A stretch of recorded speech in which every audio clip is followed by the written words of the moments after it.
PG-13, this is G.I. Joe 2022. For this year, there was a complete collection of 16 figures, and that is similar to 1982 when they came out. When they first came out, they had 16 figures. So, we did get a couple of repaints as the Cobra Soldier, as well as the Cobra Commander, the shield-faced Cobra Commander. And use of body molds, that would be Ace and, well, Martha Stewart, aka Scarlet, with brown hair instead of red hair. So I can't believe we actually did get a full collection for the year of 2022. Now, we did get 2 packs of the Cobra Soldier and Cobra Officer. We did get the 2 packs of Snake Eyes and Storm Shadow, and Duke and Cobra Commander. And, well, you had to get the H.I.S. tank in order to get the Baroness with the painted skin tone on where her glasses is, and that's just horrible. They got it right in the past, but they can't get it right now. So anyways, we got the Baroness, Cobra Officer, the Cobra Soldier, with the, both of these have the Lego eyes, as well as Ramp Rat, which, you know, why wouldn't they call him the Officer Ground Crew, or the Cobra Ground Crew? Just would have sounded better than Ramp Rat. Or the I don't know. Anyways, there'd be a better name for that for sure. Then we got the awesome, this is one of the best Cobra Commanders ever.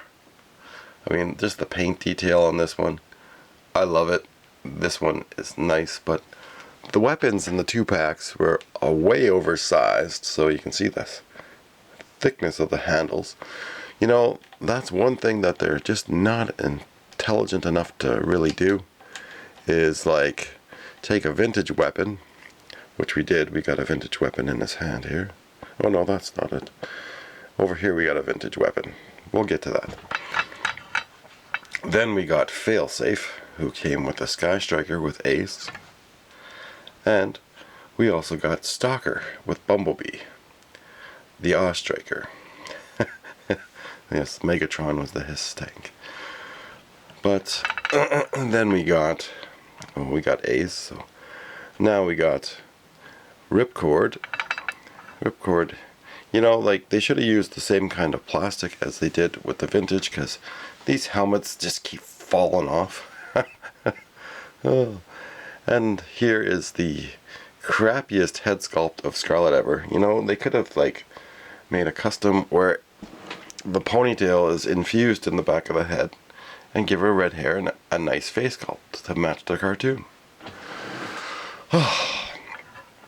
This is the vintage driver for the Cobra Stinger, and well, I have one coming, no thanks to Hasbro's shortcomings of, well, screwing us over there. Then we have Snake Eyes back there. Now Duke, his face sculpt is just horrible. Like, you take a look at this face sculpt, and it's like, what did they do? I don't know. Is he taking a crunch?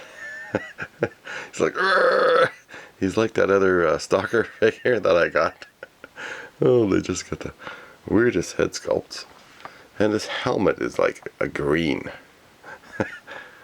It's not like a light olive green, it's like a forest green. I don't know.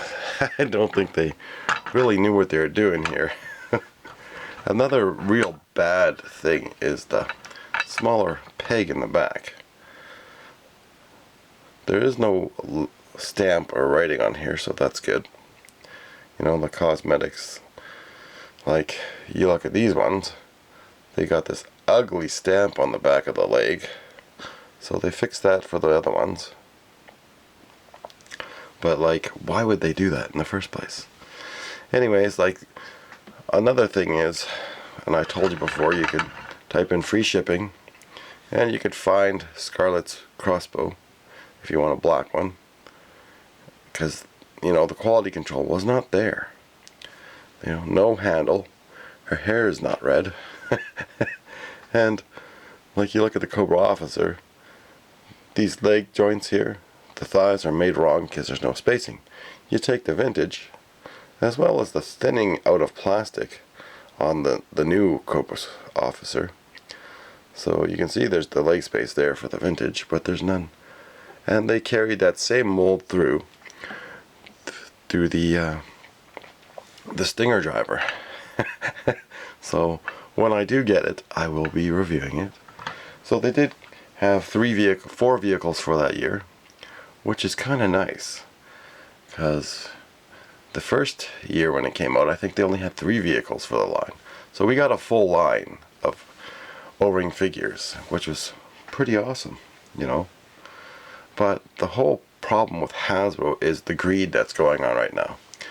Hasbro has definitely overpriced stuff by at least 50%, because they just seem to be caring more about their stockholders than their actual fans and collectors. They're pricing collectors and kids right out of collecting from Hasbro across all of the spectrum. So when it comes to like Magic or Transformers, everything is double the price, and that's pretty much called price gouging or price fixing. And they were sued for that, I believe, in Britain. So they had to pay out a lot. But Hasbro, the Hasbro we used to love changed, and well, hopefully somebody out there can say, hey, we're going to bring prices back down for the consumer so we can sell more and produce more product. But if they keep jacking up the prices on us, which they're doing, then they're going to lose more and more fans and more collectors. And while there's other O-ring lines coming, those prices are still a little bit high, when they should be like way lower, because for one, like all this stuff is made in Vietnam, so the price point should be far less. Oh, so we're getting taken to the cleaners by Hasbro's CEOs. They're they're just gouging us. But the art on some of the stuff is really nice, but that should just be expected, because you're trying to sell. And like, say for example, even classified figures like these, not even classified figures are like twice as the price.